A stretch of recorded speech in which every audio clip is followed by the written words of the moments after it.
Welcome back to Palia, friends. In today's video, let's talk about a brand new update that has officially hit the game. The patch notes are pretty long, but we're going to do our best to go over all the big important news and what I personally think that you guys need to know. Alrighty, so starting us right off, we head over to the premium store. They actually introduced 4 new costume sets. The very first one is the Sylph set here. Once again, we've got 3 different subsets inside of that one. You can buy the subsets individually, or you can spend the total of 5,100 of the Palian coins in order to buy all 3 sets. The second set is going to be the Folk Flowers bundle. Again, we've got 3 different sub bundles. This bundle does cost a little bit less than the Sylph set, coming in at 3,400 Palia coins. Next up, we have the Smoking Jacket bundle. Now, I really do love this top jacket. However, though, I'm not a big fan on the short shorts that come alongside the jacket. I really wish that they would have added some nice little snazzy pants, or maybe even something sort of like capris, but either way, it does come with all 3 sets, and it's coming in at 1,700 Palian coins. And then last but not least, we have the Everyday Flare bundle has officially been added, once again for a grand total of 1,700.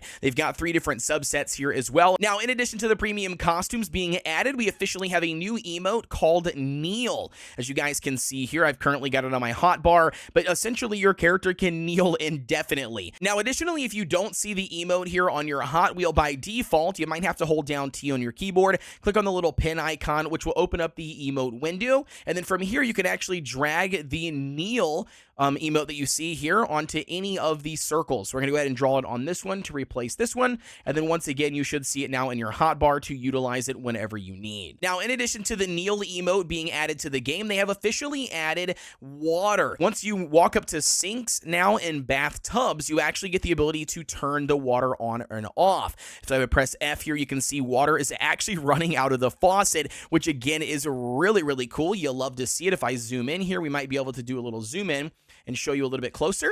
But as you can see, it is officially pouring water in the sink. Now, the water in the sink does not fill up like your bathtub actually does. So if we go ahead and check out my bathtub, you can see I actually have water already sitting in it. Either way, if we press F, we'll go ahead and turn the water off. The bathtub will then officially drain as you would expect it to. And then also, in addition to the water, as you can see filling up the tub, they also have had the ability now to get and sit in the tub and use emotes in the tub. So check this out. If I go ahead and utilize the emote wheel to sit, you can actually sit inside of your tub, which again, you'll love to see it. I know it's something small, but I can't wait for them to add more and more of this immersion when it comes to interactivity with furniture. And now the next thing that they've added into the game brings us to farming, and specifically, we now have the ability to remove a crop that we have accidentally placed. So to give you guys an example here, if we go ahead and make ourselves a plot, and we're going to go ahead and drop a seed inside of that plot. So we're going to go ahead and place down a tomato seed,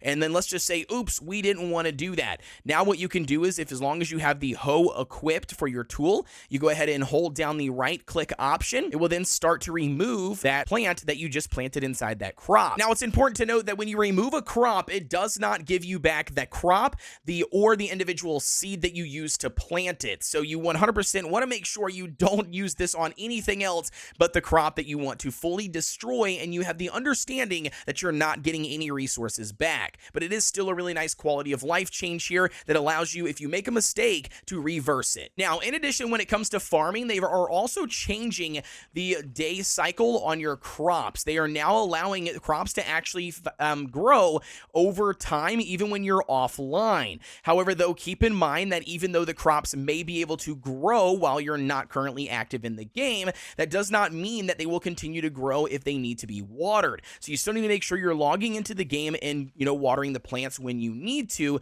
but just know that you no longer have to check on your crops every hour or every Palian day when you are currently logged into the game. Instead, you could be farming or, questing, doing whatever your heart desires, and then just coming back whenever you see fit, potentially whenever you feel like your crops need to be watered to make sure that they can continue growing. And speaking of crops and food, if you head over to the achievement section in the game for the Palia Chef, a dish of spice and corn, they have officially added the 2 recipes that we were missing missing in order for us to complete this achievement. The two recipes that were missing were Hot Hounds and the Crab Gumbo. Well, now they've officially been added, and they did give us a hint inside of the patch notes that says the recipes can be found in homes of 2 certain villagers respectively. And speaking of new things, if you have already completed one of the bundles for the new bundle for the Temple of Flame, then you should now have the ability to craft Emberborn furniture. If you scroll down inside of your workbench here all the way down to where I believe it might be the last section,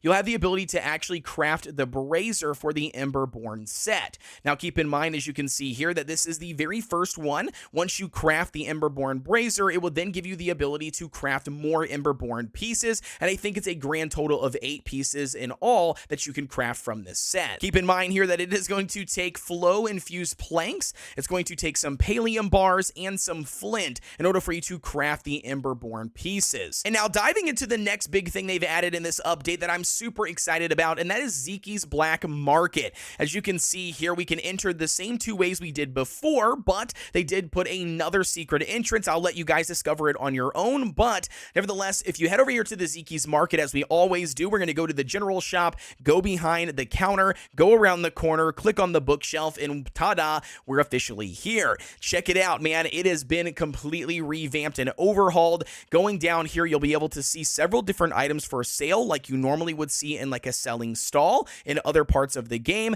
In addition here, you'll also be able to find other players, a lot of other players actually, doing other types of activities. One of those activities are a bunch of different arcade machines here listed on the wall that players can, interact with. Now, obviously, they all play the exact same mini game at the current state of the game. And speaking of that, they do have over here a different looking arcade machine that is obviously not working and you can't interact with it. But hey, it might be hinting to more mini games coming down the line that we potentially could get and even place on our farm. Additionally, when it comes to the black market of being able to buy things, you can also go to the back of the store here and you will see a bar. And if you walk up to the bar and there's a cash register, guess what?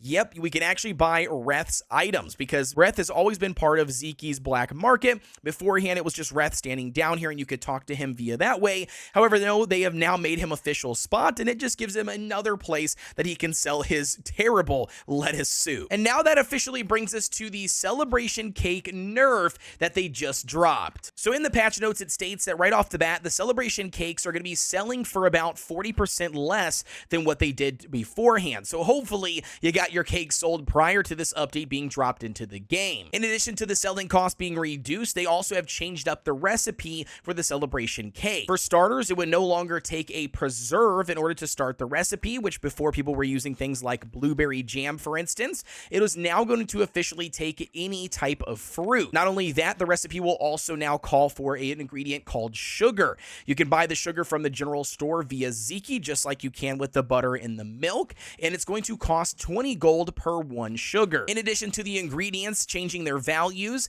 butter and milk has also been reduced when it comes to the cost provided in Zeke's general store.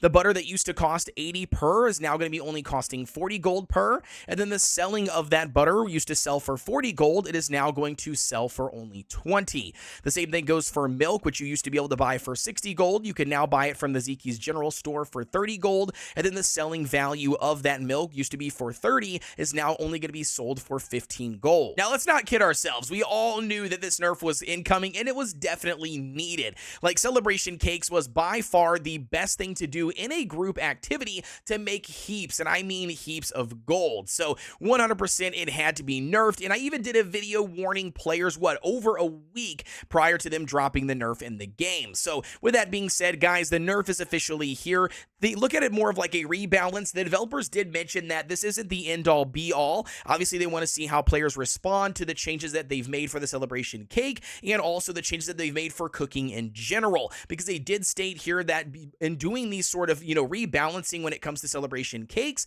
it didn't just affect Celebration Cakes, but it actually affects cooking in general, and across the board, you're going to be seeing reduction amounts in, focus that food that you cook provides, because they thought that some ingredients for certain recipes were really high, and it just provided ridiculous amounts of focus compared to what they wanted you to provide. And also on top of that, the selling price for the cooked dishes is going down by 25%. So you're going to be considerably making less money from selling cooking dishes compared to what you did beforehand, and celebration cakes aren't quite as lucrative. Although the developers did also mention here in the patch notes that celebration cakes probably at the end game with a good, size group is still going to be very lucrative, just not as quite as much as we've seen before. So now, in addition to the celebration cakes, we also have some changes to Glowworm farms.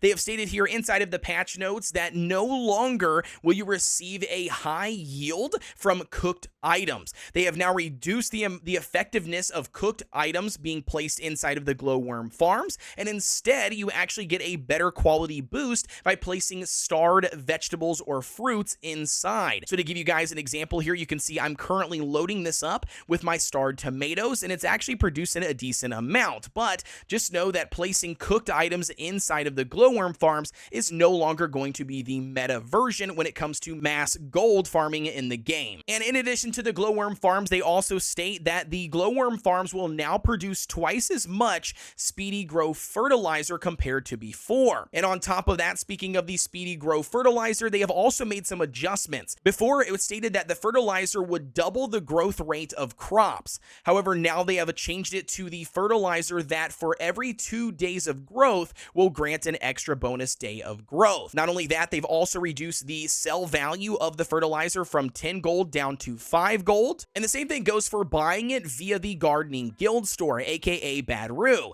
If you see here, if I scroll down, you can see the Speedy Grow fertilizer, which used to cost 20 metals, now officially costs 10. So they have reduced the cost of buying it, and they have also reduced the cost that it sells for. And on top of that, they have also increased the amount of the Speedy Grow fertilizer that the Glowworm farms craft. And now, last but not least, when it comes to the additions they've added for this update, and that is going to bring us to mining and foraging. And when it comes to mining, it's specifically referring to the medium-sized pallium nodes.